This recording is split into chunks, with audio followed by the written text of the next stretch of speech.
لک الحمد یا اللہ الصلاۃ والسلام علیک یا رسول اللہ اما بعد۔ سلسلہ ہے تذکرہ اسلاف کا۔ اس مبارک سلسلے میں ہم اپنے اسلاف کا، اپنے بزرگوں کا ذکر خیر، ان کے یوم ولادت اور عرس کی تاریخوں پر کرنے کی سعادتیں حاصل کرتے ہیں۔ آج اس سلسلے میں جس عظیم الشان شخصیت کا ہم ذکر خیر کرنے جا رہے ہیں وہ ہیں خلیفہ حضور مفتی اعظم ہند اشرف الفقہا، سابق مفتی اعظم مہاراشٹر حضرت علامہ الشاہ مفتی مجیب اشرف رضوی علیہ الرحمہ۔ آج آپ کا ذکر خیر ہم اس مناسبت سے کرنے جا رہے ہیں کہ 15 ذوالحج آپ کے عرس کی، آپ کے وصال کی تاریخ ہے۔ آپ کے وصال کی تاریخ پر آپ کی بارگاہ میں خراج عقیدت پیش کرتے ہوئے یہ بیان اپنے ناظرین تک پہنچانے کی سعادتیں حاصل کر رہے ہیں۔ محبین اشرف الفقہا سے عرض ہے کہ اس بیان کو حضرت کے متوسلین، معتقدین، مریدین تک پہنچانے کی سعادتیں حاصل کریں تاکہ ہم اپنے ممدوح کا تذکرہ زیادہ سے زیادہ لوگوں تک پہنچانے میں کامیابی حاصل کریں اور یہ سعادت ہمارے حصے میں آئے۔ آپ کی شخصیت کے چند گوشے آج آپ کو میں پیش کرنے کی سعادت حاصل کر رہا ہوں، توجہ کے ساتھ سنیے۔ حضور اشرف الفقہا علیہ رحمہ، بے شک آپ ایک نہایت محتاط عالم دین، عالم با عمل، مفسر و محدث، خطیب و مناظر، مصلح و مبلغ، مفکر و مدبر، ادیب و شاعر، صوفی مزاج، عامل شریعت، شیخ طریقت، حامی سنت، ماہی بدعت، قائد اہل سنت اور محافظ مسلک اعلیٰ حضرت جیسی تمام مذکورہ صفات سے متصف تھے۔ آپ کی ذات ستودہ صفات، محبت الہی و عشق رسول کی حفاظت، اتباع سنت و شریعت، فقہ و درایت، فہم و فراست، شفقت و محبت، تقوی و طہارت، رد ضلالت، نصرت سنیت اور حسن صورت و سیرت میں اپنی مثال آپ تھی۔ اللہ تعالیٰ نے آپ کو حسن و جمال اور فضل و کمال کا بہترین پیکر بنایا تھا۔ وجاہت کا یہ عالم تھا کہ سینکڑوں علماء و مشائخ کی جھرمٹ میں آپ شمع محفل بلکہ مہر محفل دکھائی دیتے تھے۔ درس و تدریس، تقریر و تبلیغ اور حل امور میں خصوصاً حسن تفہیم میں یکتائے زمانہ تھے۔ اپنے علم و فضل اور خوش اخلاقی سے مقبول خلق بلکہ مرجع خلائق تھے۔ چنانچہ آپ کی خداداد ذہانت و فطانت، جوہر خطابت، مناظرانہ لیاقت، رشد و ہدایت، علمی وجاہت، روحانی عظمت اور قائدانہ صلاحیت کا لوہا دنیا نے مانا ہے۔ آپ اللہ و رسول عز و جل و صلی اللہ تعالیٰ علیہ وسلم، پھر حضرات انبیاء و رسولان اعظام، صحابہ و اہل بیت کرام، شہداء و صالحین، اولیاء، بزرگان دین رضی اللہ تعالیٰ عنہم اجمعین اور سادات و مشائخ مارحہ مطہرہ و اکابر و افاضل بریلی شریف سے حسب مراتب بے پناہ عقیدت و محبت رکھتے تھے۔ رفیق ملت حضور نجیب میاں صاحب قبلہ مدظ اللہ العالی نے حضرت والا کے وصال کے 1 گھنٹہ کے بعد ایک تاریخ ساز جملہ حضرت کے محبین میں سے کسی سے ارشاد فرمایا کہ آپ دنیا میں ایسی شخصیت، اب دنیا میں ایسی شخصیت نہیں ملے گی، اللہ تعالیٰ ان کے درجات بلند فرمائیں۔ یہ رفیق ملت کا جملہ تھا کہ اب دنیا میں ایسی شخصیت جو اشرف الفقہا جیسی جو شخصیت ہے، ایسی شخصیت اب دنیا میں نہیں ملے گی۔ غور کیجئے، رفیق ملت کا یہ جملہ بتاتا ہے کہ خانقاہ مارحہ مطہرہ میں بھی حضور اشرف الفقہا کو الحمدللہ نہایت ہی عظمت و شان کی نظر سے دیکھا جاتا تھا۔ ایسا کہاں سے لائیں کہ تم سا کہیں جسے۔ آپ بحیثیت خطیب اہل سنت، ناشر مسلک اعلیٰ حضرت، ساری زندگی اپنے پر اثر خطابات یعنی اپنے مخصوص مفسرانہ اسلوب، محدثانہ انداز، عالمانہ وقار، عارفانہ شان اور مقررانہ لب و لہجے سے قوم و ملت کو ہمیشہ بیدار کرتے رہے۔ آپ کے خطاب کا انداز سب سے جداگانہ، انوکھا اور نرالا تھا۔ جب آپ دوران خطاب سرکار اعلیٰ حضرت کے اشعار کی تشریح فرماتے تو ایسا معلوم ہوتا آپ کے ہونٹ پھول اور موتی برسا رہے ہیں، اور جب آیات قرآنی کی تلاوت فرماتے تو سناٹا چھا جاتا اور ہر شخص سراپا گوش بن کر محویت میں ڈوب جاتا۔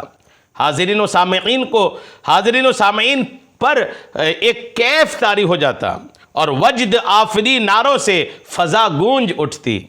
اسی طرح بحیثیت شیخ طریقت ملک و بیرون ملک میں مسلک اعلیٰ حضرت کی ترویج و اشاعت کرتے ہوئے آپ نے سلسلہ عالیہ، قادریہ، برکاتیہ، رضویہ کے فیضان کو بھی عام کیا ہے۔ آپ نے بیرون ممالک کے دورے بھی فرمائے ہیں، مثلا عرب شریف، حرمین شریفین، مصر، Iran, south Africa, England, Nepal, Sri Lanka اور پاکستان وغیرہ، جبکہ سال بھر عموماً اپنے ملک کے تقریباً صوبوں اور علاقوں کا تبلیغی دورہ فرماتے ہی رہتے تھے۔ جس دیہات یا شہر میں آپ کی آمد ہوتی وہاں علمی اور روحانی بہار آ جاتی، مسلک اعلیٰ حضرت کی اشاعت ہونے لگتی، مساجد و مدارس و مکاتب کا بتدریج قیام عمل میں آتا۔ سچ پوچھو تو آپ کی ذات میں اصلاح فکر و اعتقاد اور مخلصانہ خدمت خلق کا یہ جذبہ پاکیزہ آپ کے مرشد گرامی سرکار مفتی اعظم ہند علیہ الرحمہ نے اپنی دعاؤں اور نگاہ کیمیا اثر سے منتقل فرما دیا تھا۔ اسی لیے آپ نے اپنے آپ کو علم دین کی نشر و اشاعت اور دین و سنیت کی خدمت کے لیے اللہ و رسول کے لیے وقف کر دیا تھا۔ چنانچہ انہی غیر معمولی مصروفیات کے باعث آپ کو تصنیف و تالیف کا موقع بہت کم ملا۔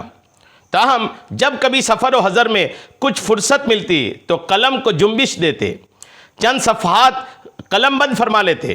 قطرہ قطرہ دریا شود کے مطابق آخر چند تصانیف معرض وجود میں آ ہی گئیں۔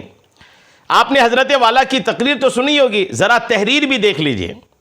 1972 عیسوی کے سفر حیدرآباد میں حضور مفتی اعظم کے ہمراہ حضرت والا بھی تھے، اشرف الفقہاء بھی تھے۔ مکہ مسجد کے عظیم الشان جلسے کی منظر کشی یوں فرماتے ہیں، پورا علاقہ نعرہ تکبیر و رسالت سے گونج پڑا۔ دیوانوں کی بھیڑ نے کار کو آگے بڑھنے سے روک دیا۔ اتنے میں پولیس انتظامیہ نے بر وقت پہنچ کر بھیڑ پر کنٹرول کرایا اور حضرت والا کی کار کو گھیرے میں لے کر آہستہ آہستہ مکہ مسجد کے صدر دروازہ تک پہنچا دیا اور پھر کار سے اتار کر حضرت اقدس کو بڑی مشکلوں کے ساتھ شہ نشین تک لے گئے۔ اس وقت مشتاقان جمال یار کے شوق دیدار کا منظر قابل دید تھا۔ میں نے اس سے پہلے اور نہ ہی اس کے بعد کبھی ایسا پرکیف منظر دیکھا ہے اور نہ اب دیکھنا میسر ہوگا۔ شہ نشین پر علماء و مشائخ کے بیچ ایک مخصوص نمایاں جگہ محفوظ تھی جو خاص حضرت کے لیے سجائی اور بنائی گئی تھی۔ حضرت والا تبار شہ نشین کے جیسے ہی قریب پہنچے، تمام علماء و مشائخ نے پرتپاک با ادب استقبال کیا اور پورے احترام کے ساتھ حضرت قبلہ کو ان کی جگہ بٹھا دیا گیا۔ جب سرکار مفتی اعظم ہند علیہ الرحمہ نے جاہ و جلال شہ نشین پر رونق کے اجلال فرمایا تو یہ نورانی پروقار منظر ایسا لگتا تھا کہ وزراء، وفا شعار اور خادمان دربار کے درمیان شہنشاہ عالی وقار جلوہ بار ہیں یا چمکتے دمکتے ستاروں کے ہجوم میں بدر کامل ضیاء بار ہے۔ تابیش انوار مفتی اعظم صفحہ 140۔ یعنی سرکار مفتی اعظم ہند جب حیدرآباد کے مکہ مسجد کے جلسے میں تشریف لے گئے تھے تو آپ کے کار سے اترنے سے لے کر کے اسٹیج پر جا کر اپنی جگہ تشریف فرما ہونے تک کے اس منظر کی جو منظر کشی آپ نے سنا، یہ پورا منظر الحمدللہ حضور اشرف الفقہاء نے شان مفتی اعظم ہند میں جو کتاب لکھی ہے اس کتاب میں اس انداز میں آپ نے سنا کہ حضور اشرف الفقہاء نے تحریر فرمایا ہے۔ آپ نے دیکھا کہ الفاظ کی جو ایک ترتیب ہے اور الفاظ کی ترتیب کی خوبصورتی ہے، غور کیجئے کہ واقعی میں سرکار اشرف الفقہاء رحمۃ اللہ تعالی علیہ ایک عظیم الشان قلم کار بھی تھے۔ اگر آپ کی مصروفیات آپ کو مزید اجازت دیتی تو شاید مزید قوم کو آپ کی تحریر کے فیضان سے فیضیاب ہونے کا موقع ملتا۔ الحمدللہ آپ کی درسگاہ اشرف میں 8 طلبہ، آپ کی ایک درسگاہ کی بات سنیے، آپ کی درسگاہ اشرف میں 8 طلبہ نہایت ہی شریف، باادب، حاضر ذہن اور ہمہ تن گوش ہو کر بیٹھتے۔ آپ کے پاس ہر کتاب کا درس بڑا پرمغز ہوتا۔ آپ کے درسگاہ کی بات دیکھیے، خصوصاً جب آپ تفسیر جلالین کا درس دیتے اور وجوہات تفسیر بیان فرماتے تو طلبہ کی روح جھوم اٹھتی۔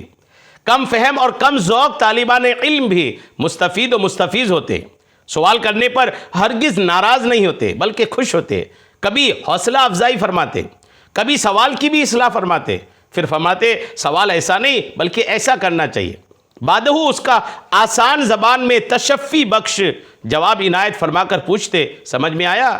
اگر طلبہ جی ہاں کہتے تو آگے تعلیم دیتے، ورنہ دوبارہ کسی مثال سے تفہیم فرماتے سمجھاتے، یہاں تک کہ قلب و فکر کے دریچے یعنی کھڑکیاں کھل جاتی ہیں، بات سمجھ میں آ جاتی ہے، دل گلشن گلشن ہو جاتا ہے، جب چہروں پر بشاشت دیکھتے تو بڑے خوش ہوتے، پھر اگلے جملے ارشاد فرماتے۔ اللہ تعالی ہمیں بھی اس پیارے اسلوب تدریس پر شفقت اور تفہیم علم و تعلیم و تربیت کا حصہ نصیب فرمائیں۔ فن سخنوری سے بھی ایک گنا آپ کا تعلق تھا، اس کی بھی دو ایک مثالیں ملاحظہ کر لیجئے۔ حضرت والا علیہ رحمہ جب 25ویں مرتبہ حج و زیارت کی سعادت سے سرفراز کیے گئے تو بارگاہ رسالت میں شکرانہ اور استغاثہ پیش کرنے کے لیے یوں لب کشا ہوئے، میرے کریم کا ایسا کرم ہوا مجھ پر، 25 سال مسلسل بلا لیا در پر، میری بساط کہاں اور کہاں یہ فضل و کرم، محض حضور فیضان خاص کا ہے ثمر، کرم کی بھیک میں اپنی خوشی عطا کر دو، تمہارے در پہ کھڑا ہے مجیب خستہ جگر، سر نیاز جھکاتا ہے اشرف رضوی، کرم کا ہاتھ بھی رکھ دو غلام کے سر پر۔ عزیز العلماء حضرت مولانا الحاج غلام مصطفیٰ صاحب برکاتی زیدہ مجدہ کے جواں سال صاحبزادہ مولانا حافظ محمد مرتضیٰ علیہ رحمہ کے وصال پر ملال پر قلم برداشتہ چند دعائیہ اشعار آپ نے یوں تحریر فرمایا تھا: وہ محمد مرتضیٰ جو حافظ قرآن تھا، سوئے جنت چل دیا جو عالم ذیشان تھا، ڈوب کر پانی نہیں جام شہادت پی لیا، کیا خبر تھی مرتضیٰ تو اتنا عالی شان تھا، تیری تربت پر ہمیشہ بارش انوار ہو، اشرف خستہ جگر کا تو بھی ایک ارمان تھا۔ غور کیجئے کہ الحمدللہ قلم کی بادشاہت بھی اللہ کریم نے آپ کو عطا فرمایا تھا۔ آپ علیہ رحمہ کو بحمد تعالیٰ 23 مرتبہ حج و زیارت کی سعادت نصیب ہوئی، عمرہ کی تعداد عدد کلیمی سے تجاوز کر گئی ہوگی، طواف خانہ کعبہ اور زیارت روضہ رسول کی تعداد تو اللہ و رسول عز و جل و صلی اللہ تعالی علیہ وسلم کے سوا کوئی نہیں جانتا۔ اسی طرح آپ کے تلامذہ کی تعداد سینکڑوں کو پہنچتی ہے، خلفاء کی تعداد 100 سے زائد، مریدین کی تعداد 1,00,000 سے زائد، اور آپ کے دست حق پرست پر اسلام قبول کرنے والوں کی تعداد ایماناً الحمدللہ ورزقہم اللہ بہ ایمانا، اور اللہ تعالیٰ نے حضرت والا کے سبب انہیں ایمان کی دولت بخشی۔ جی ہاں، ایک کثیر تعداد ایسے لوگوں کی بھی ہے جو آپ کے ہاتھ میں الحمدللہ اسلام قبول کیا۔ حضور والا نے الجامعۃ الرضویہ دارالعلوم امجدیہ ناگپور مہاراشٹر کے بانی و ناظم متولی کی حیثیت سے صرف جامعہ حاضہ ہی کو اپنا مرکوز خاطر اور مرکوز نظر نہیں بنایا، بلکہ اپنی نظر کیمیا اثر سے دیگر جامعات و مدارس و مکاتب کے قیام و استحکام پر بھی نظر التفات رکھی تاکہ وہ بھی عوام و خواص کی نظروں میں سمائیں۔ یوں تو ملک و بیرون ملک میں خدا جانے کتنے ادارے، جامعات، مدارس و مکاتب آپ کی صدارت اور سرپرستی میں دینی اور علمی خدمات انجام دے رہے ہوں گے، تاہم جامعہ رضائے مصطفیٰ گلشن رضوی رائے چوری کرناٹک اور دارالعلوم انوار رضا نوساری گجرات کواگر حضور اشرف الفقہا کی 2 آنکھیں کہا جائے، ان دونوں کو اگر حضور اشرف الفقہا کی 2 آنکھیں کہا جائے تو بے جا نہ ہوگا۔ اور پھر گلشن رضوی رائے چوری کو درسگاہ سے مرکزی درسگاہ یعنی دارالعلوم سے جامعہ کی منزل ارتقاء پر آپ ہی نے پہنچایا ہے۔ اساتذہ و ارکان جامعہ حاضہ اس حقیقت کا برملا اعتراف کرتے ہوئے شکر ادا کرتے ہیں اور دعا کرتے ہیں کہ جامعہ حاضہ و دیگر جامعات و مکاتب مجیبی ہمیشہ یوں ہی جاری رہیں۔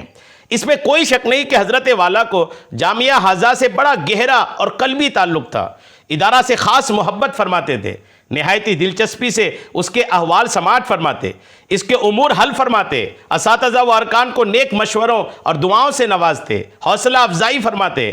آپ کے وصال سے جامعہ حاضہ کا پورا عملہ اور ارباب ادارہ غم زدہ اور رنجیدہ، بلکہ گلشن رضوی کا ہر گال و برگ خزاں رسیدہ ہے۔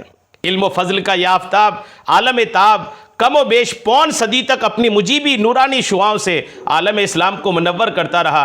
پھر حکم الہی سے 15ویں ذوالحجہ 1441 ہجری کو زوال کا داغ لگنے سے پہلے ہی دن کے تقریباً 10:30 بجے غروب ہو گیا۔ اللہ کریم ان کے مزار پاک پر خوب رحمتیں اور برکتیں نازل فرمائے، آمین بجاہ النبی الامین صلی اللہ تعالی علیہ وسلم۔